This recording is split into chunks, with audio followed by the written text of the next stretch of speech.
transition from traditional to modern warfare. See environment and technology, the web of warfare.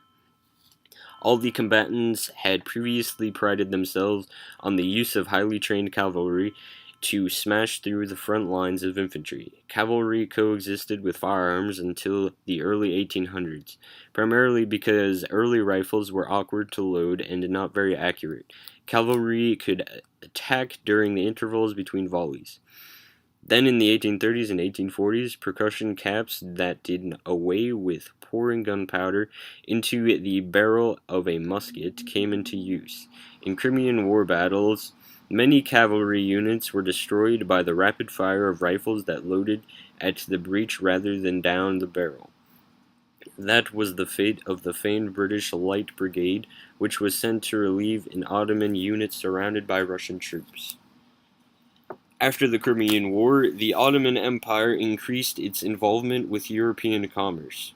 The Ottoman Imperial Bank was founded in 1840, and a few years later currency reform pegged the value of Ottoman gold coins in the British pound. Sweeping changes in the 1850s expedited the creation of banks, insurance companies, and legal firms throughout the empire. Commercial expansion. Bustling trade also encouraged a migration from country to city between about 1850 and 1880. Many of the major cities of the empire, Istanbul, Damascus, Beirut, Alexandria, Cairo, expanded. A small but influential urban professional class emerged, as did a considerable class of wage laborers. Other demographic shifts involved refugees from Poland and Hungary, where rivalry became between the European powers and the Russian Empire caused political tension and sporadic warfare, and from Georgia and other parts of the Caucasus, where Russian expansion forced many Muslims to emigrate, discussed later. Extraterritoriality. The right of foreign residents in a country to live under the laws of the native country and disregarded the laws of the host country. In the 19th and early 20th centuries, European and American nationals living in certain areas of Chinese and Ottoman cities were granted this right. However, commercial vigor and urbanization could not make up for the declining revenues and the chronic insolvency and corruption of the imperial government. From the conclusion of the Crimean War in 1856 on, the Ottoman government became heavily dependent on foreign loans. In return, it lowered tariffs to favor European imports and allowed European banks to open in Ottoman cities. Europeans living in Istanbul and other commercial centers enjoyed extraterritoriality, the right to be subject to their own laws and exempt from Ottoman jurisdiction. Foreign debt. As the result of these measures, imported goods multiplied, but, apart from the tobacco and the Turkish opium that American traders took to China to compete against British opium from India, Anatolia produced few exports. As foreign debt grew, so did inflationary trends that left urban populations in the precarious position. By contrast, Egyptian cotton exports soared during the American Civil War when American cotton exports plummeted, but the profits benefited Muhammad Ali's descendants, who had become the hereditary governors of Egypt, rather than the Ottoman government. The Suez Canal, which was partly financed by cotton profits, opened in 1869, and Cairo was redesigned and beautified. Eventually, over-expenditure on such projects plunged Egypt into the same debt crisis that plagued the empire as a whole. The decline of Ottoman power and prosperity had a strong impact on a group of well-educated young urban men who aspired to wealth and influence. They doubted that the empire's rulers and the Tanzimat officials who worked for them would ever stand up to European domination. Though lacking a sophisticated organization, these young Ottomans, sometimes called Young Turks, though that term properly applies to a later movement, promoted a mixture of liberal ideas derived from Europe, national pride in Ottoman independence, and modernist views of Islam.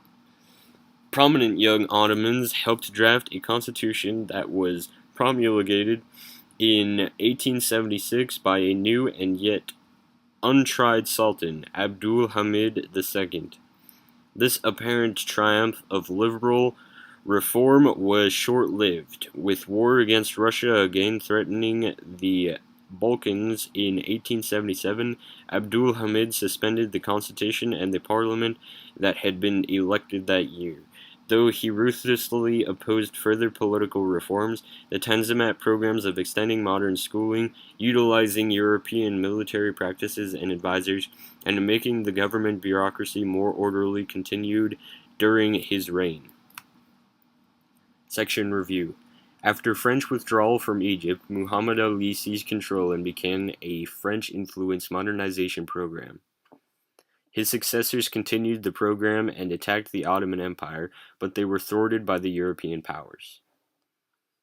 The Greek insurrection, European invention, and Egyptian attack drove the westernizing reform efforts of Mahmud II and his successors.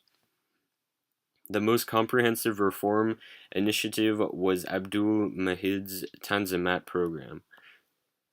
The Crimean War marked the transition from traditional to modern warfare and drew the Ottoman Empire into greater involvement with European commerce. Declining power and prosperity led to the rise of the young Ottomans. The Russian Empire.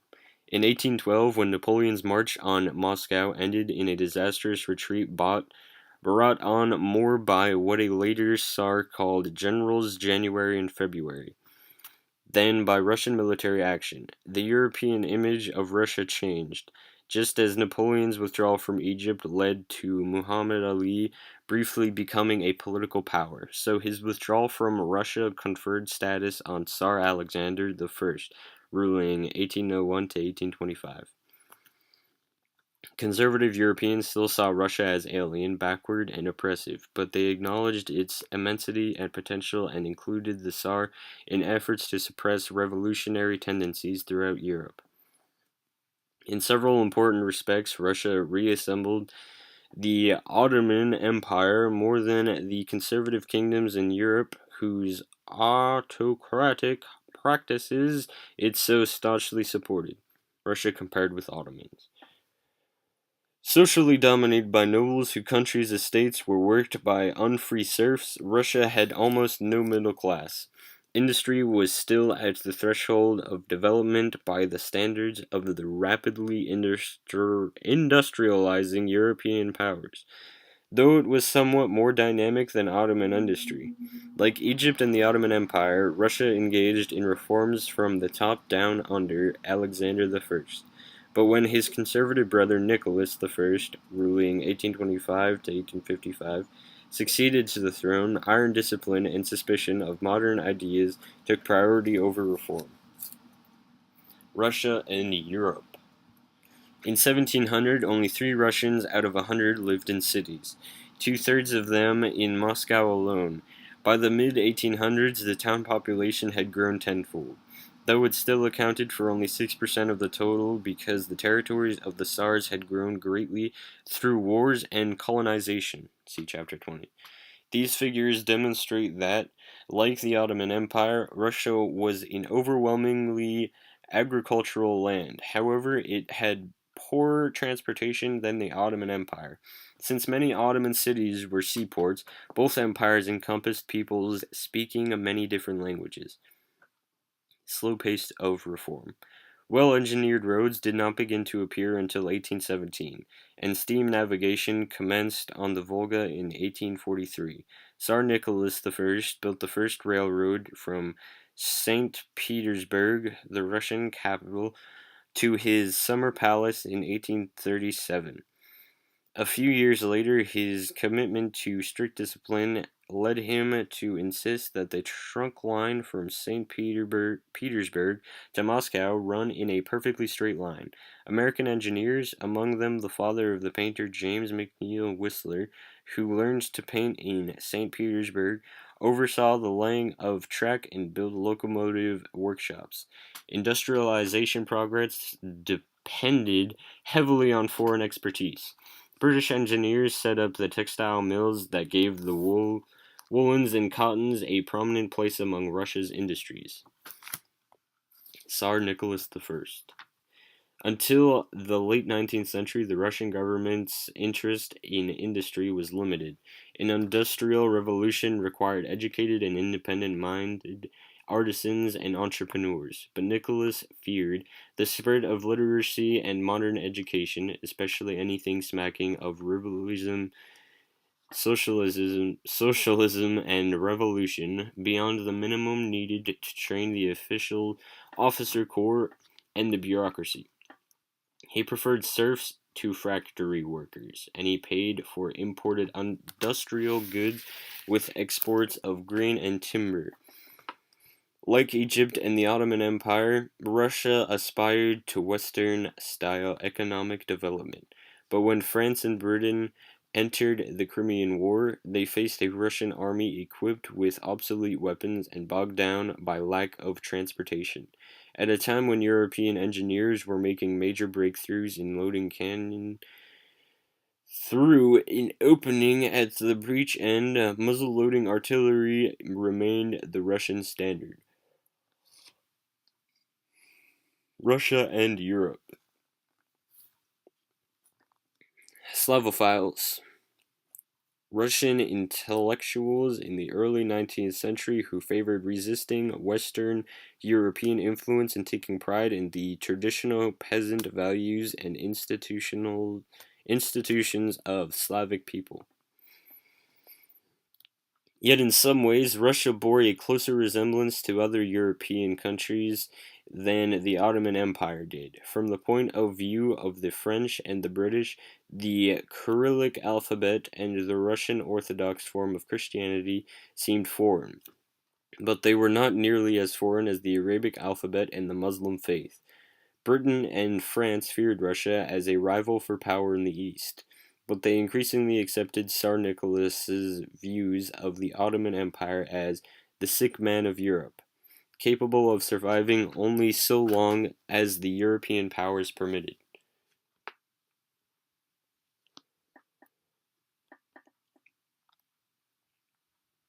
From the Russian point of view, kinship with Western Europe was of questionable value. Westernizers, like the men of the Tanzimat in the Ottoman Empire, put their trust in technical advances and governmental reform.